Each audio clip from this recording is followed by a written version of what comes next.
A congressman-elect is trying to put a story about body slamming a newspaper reporter behind him.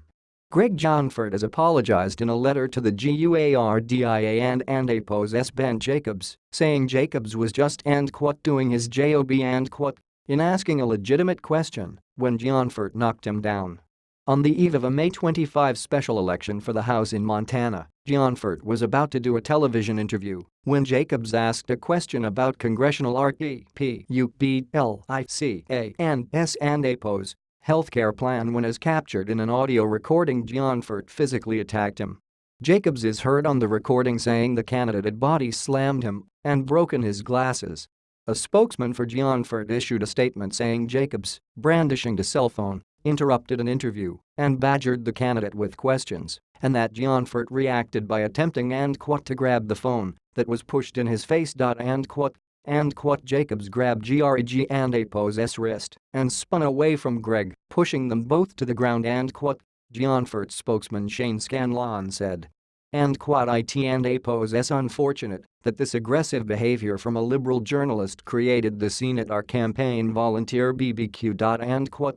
As we reported, 3 Fox News reporters who were in the room preparing for the interview with Johnford confirmed that the candidate grabbed Jacobs by the neck with both hands and slammed him into the ground, then began punching the reporter. Later that evening, the sheriff cited Johnford for misdemeanor assault. The next day, Johnford was elected to the House. In his letter of apology to Jacobs, Johnford says, "You did not initiate any physical contact with me, and I had no right to assault you. I am sorry for what I did." He says, "I understand the critical role that journalists and the media play in our society.